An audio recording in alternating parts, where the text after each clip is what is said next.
une formation, c'est la 15e session d'ailleurs, dont l'objectif principal est de renforcer les capacités d'un certain nombre d'acteurs. Les acteurs de la société civile, les forces de défense et de sécurité, les organisations des droits humains, les personnes de façon générale.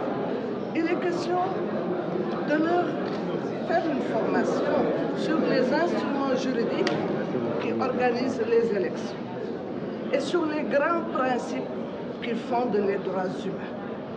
Et alors, le fait de choisir les élections, c'est d'une importance capitale, surtout pour l'Afrique de l'Ouest qui est présente à cette session.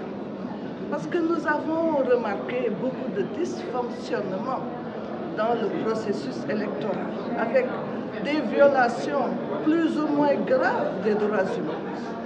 Eh bien, cette formation va permettre donc de renforcer les capacités sur c'est quoi les engagements qui ont été pris par les États. Parce que les États prennent des engagements à travers les traités, les conventions, etc., etc. Et alors, à partir de ces engagements, chacun peut obliger un État à respecter ce qui est dit dans les traités. Et c'est ça qui est fondamental.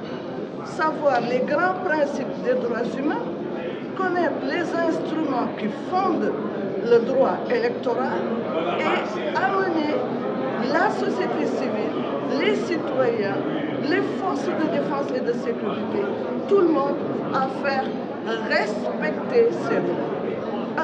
Alors c'est d'autant plus important que l'élection en tant que telle est un droit fondamental de la personne humaine. J'ai toujours dit que la première catégorie de droits humains qui a été organisée par la communauté internationale, c'est les droits civils et politiques.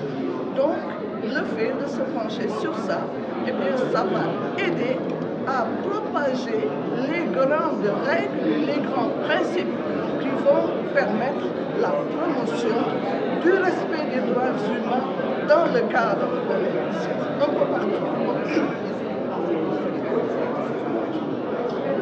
Alors, votre question est un peu difficile. Les engagements ne sont totalement respectés nulle part. Et l'objet de cette formation, justement, c'est d'amener les États à prendre conscience de leurs responsabilités.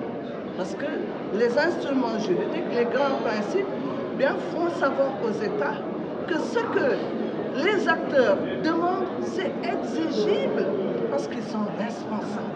Ils ont ratifié des conventions, ils ont introduit ces conventions dans leur constitution, ils sont obligés de respecter. Donc il y a une obligation, non pas de moyens, mais de résultats. Donc voilà.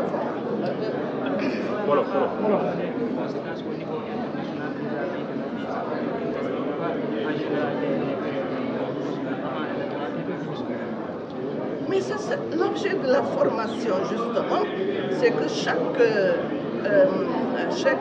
personne, chaque participant qui va rentrer dans son pays va propager les principes et les règles et faire familiariser les populations à ces règles, ce qui fait que tout le monde pourra être en droit de dire à l'État « respecte tes engagements » et l'État lui-même sera conscient de ses propres engagements et saura qu'il doit les respecter. Alors, ce que je veux dire aussi, c'est que les élections, c'est un maillon fort de la démocratie. Or, la démocratie n'est parfaite nulle part dans le monde. C'est une quête permanente. Il faut aller vers la démocratie. D'où l'intérêt de ce genre de formation pour amener chacun à se familiariser avec les règles de la démocratie et accepter de les respecter.